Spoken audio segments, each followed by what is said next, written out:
दरवर्षी 5 जून हा दिवस जागतिक पर्यावरण दिन म्हणून साजरा केला जातो. पर्यावरणाची गुणवत्ता वाढवणं आणि पर्यावरणीय समस्या संवर्धनाविषयी समाजात जागरूकता निर्माण करणं, निसर्गाचा ढासळलेला समतोल आणि त्यामुळे वाढलेलं तापमान यावर आळा घालण्यासाठी गेली 8 वर्ष झालं ग्रीन मिरर्स फाउंडेशननं 6 ठिकाणी 2000 झाडं लावून ऑक्सिजन पार्क तयार केले आहेत. आज बुधवार दिनांक 5 जून 2024 रोजी ग्रीन मिरर्स फाउंडेशनकडून मिरज MIDC मधल्या सेक्टर 8 मधल्या खुल्या जागेत 250 झाडं लावण्याचा उपक्रम घेण्यात आला.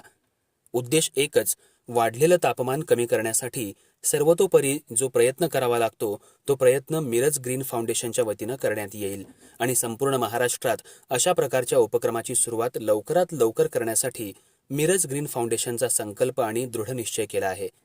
या उपक्रमासाठी वकील रवींद्र लोणकर, वकील पूजा जाधव यांची उपस्थिती होती. रोटरी क्लबचे अध्यक्ष वकील बाळासो जाधव आणि गिरीश लांडगे यांनी मार्गदर्शन केलं. ग्रीन मिरर्स फाउंडेशनचे संस्थापक संकेत बावणे यांनी झाडांचं नियोजन केलं. अध्यक्ष मोईज मुल्ला यांनी संयोजन केलं. खजिनदार आणि सचिव सचिन राजपूत यांनी सर्वांचे आभार मानले. नमस्कार. आज 5 जून 2024 ग्रीन मिरर्स फाउंडेशन आणि सेक्टर 8 मधल्या जवळजवळ 20 कंपन्यांनी एकत्र येऊन 250 झाडांचा उपक्रम आज राबवलेला आहे. 250 झाडे आज लावलेले आहेत. यामध्ये मिरज MIDC मधील जेवढ्या सेक्टर 8 मधल्या जेवढ्या कंपन्या जवळच्या आहेत त्यांचंही सहकार्य फार मोलाचं लाभलेलं आहे. आमच्या ग्रीन मिररचे संस्थापक संकेत बावणे, अध्यक्ष मोईज मुल्ला, ग्रीन मिररचे सर्व सदस्य श्रेयांश गणे, बरेच म्हणजे रोटरी क्लब आणि बऱ्याच लोकांनी सहकार्य केल्यामुळं, तसेच राकेश आढळी साहेब, या सर्वांच्या सहकार्यामुळं आज हा कार्यक्रम यशस्वीरित्या पार पडलेला आहे.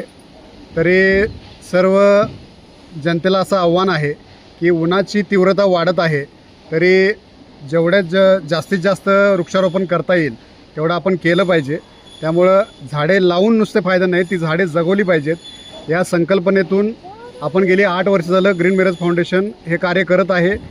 तुमचं जर सहकार्य असेल तर भविष्यात पृथ्वीवरचं तापमान पुन्हा 30-32 वर येईल या अपेक्षेनं मी सर्व ग्रीन मिरर्स टीमच्या सर्व सदस्यांचं, सर्व सहकार्य करणाऱ्या सहकाऱ्यांचं मी मनपूर्वक आभार मानतो. असंच आपलं सहकार्य राहू दे. धन्यवाद.